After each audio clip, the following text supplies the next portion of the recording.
Alors, on s'est parlé de belles endormies, mais réenchanter, ce n'est pas seulement faire revivre des marques qui sont endormies, c'est aussi réussir à continuer à faire vivre la magie d'une marque bien éveillée, faire perdurer sa désirabilité, sa promesse. Et c'est le défi que relève aujourd'hui Audi France. Et nous allons pouvoir accueillir Élise Remarque, sa directrice marketing, pour en parler.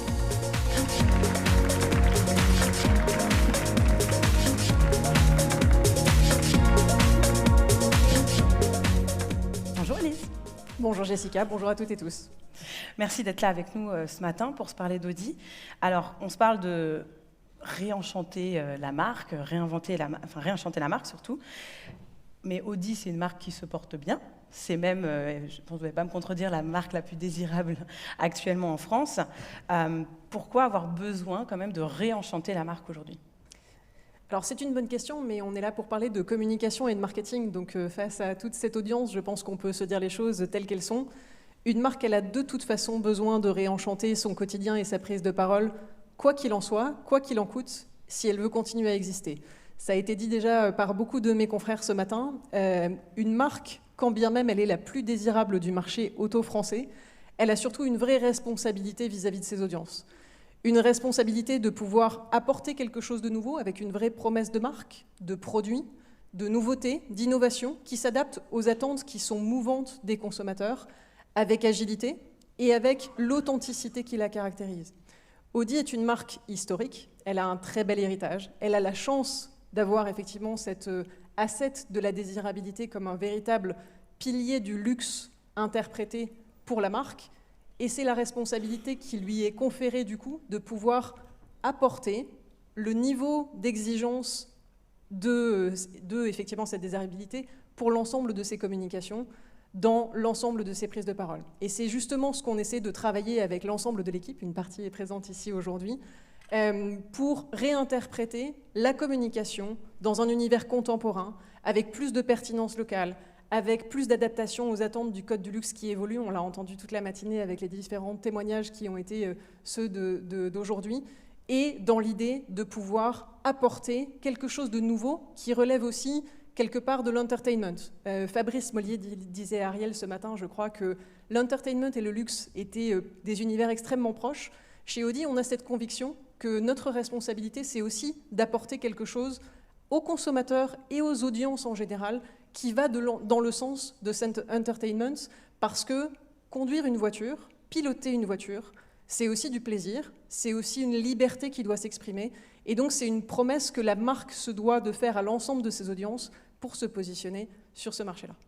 Alors concrètement, pour renouveler cette promesse historique, c'est peut-être un peu oxymorique de dire ça comme ça, mais c'est peut-être tout l'enjeu, comment on fait ? Qu'est-ce que vous mettez en place aujourd'hui pour continuer à faire vivre cette magie de la marque Audi ?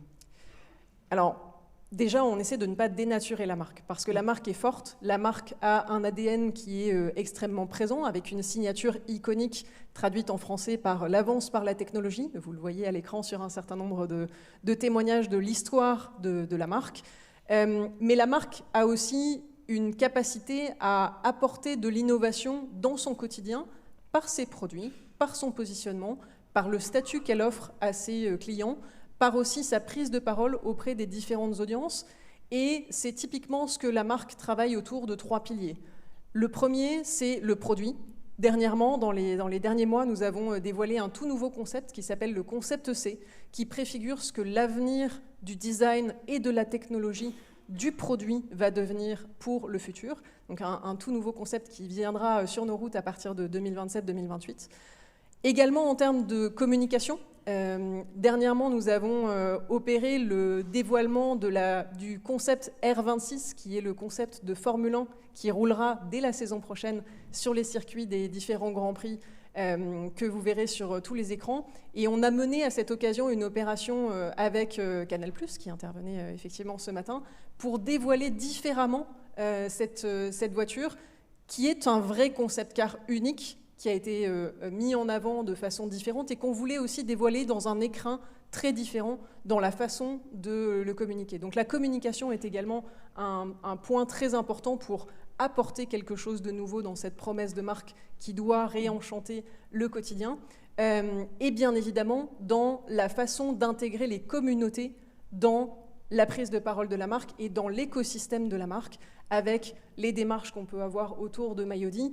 Et je dirais qu'il y a un des événements clés qu'on a organisé ces derniers mois, que vous avez vu en quelques images aussi sur l'écran derrière nous, qui est le Grand Prix Audi, un événement très exclusif, organisé uniquement en France. C'est une course homologuée par la FFSA, tout électrique, avec le modèle le plus exclusif de la marque, l'Audi e-tron GT. Vous en avez un exemple qui est exposé juste devant le théâtre, si jamais vous vous posez la question de à quoi ressemble une Audi e-tron GT.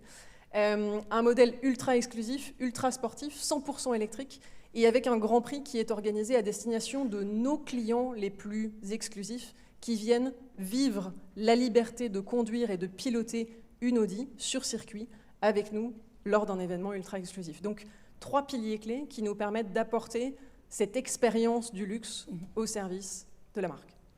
Et cette émergence de la marque, comment est-ce qu'elle se traduit particulièrement en France? Est-ce que c'est vous êtes directrice marketing d'Audi France. Est-ce qu'il y a une manière particulière dont elle vit par rapport à d'autres pays? Absolument. Cet enjeu de l'émergence est un enjeu clé. Je pense que ça l'est pour toutes les marques. Et pour émerger, il faut être un peu différent des autres. Il faut créer de la singularité, il faut créer des pics d'attention. Il faut aussi savoir assumer qui on est et le communiquer différemment. Et le parti pris qu'on a eu en France depuis fin 2024, c'est de créer une toute nouvelle plateforme de marque qu'on a appelée Nous sommes Audi, qui nous permet de faire le lien entre notre ADN, nos produits, notre positionnement et l'ensemble de nos communautés, qu'elles soient les collaborateurs de la marque, dont je fais partie, les représentants dans les concessions qui nous représentent aux 4 coins de la France, mais aussi tous les clients, tous les fans, tous les passionnés d'automobile qui, du coup, se retrouvent dans une plateforme qui incarne toutes les valeurs de la marque, les produits, les promesses et aussi une vision commune de l'avenir. Donc, une façon de prendre la parole différente, plus inclusive, plus communautaire et aussi plus pertinente localement sur notre marché français, puisque notre marché est forcément assez différent de la Chine, des US ou de l'Allemagne. Et il nous fallait une plateforme très spécifique pour pouvoir incarner tout ça. Est-ce que cette plateforme particulière, c'est uniquement en France ou est-ce que ça existe dans d'autres territoires de la marque Audi? Alors, Cocorico, c'est une signature franco-française qui a été entièrement imaginée en France, créée l'année dernière avec l'ensemble de l'équipe ici présente et nos agences qui ont œuvré pour imaginer cette plateforme.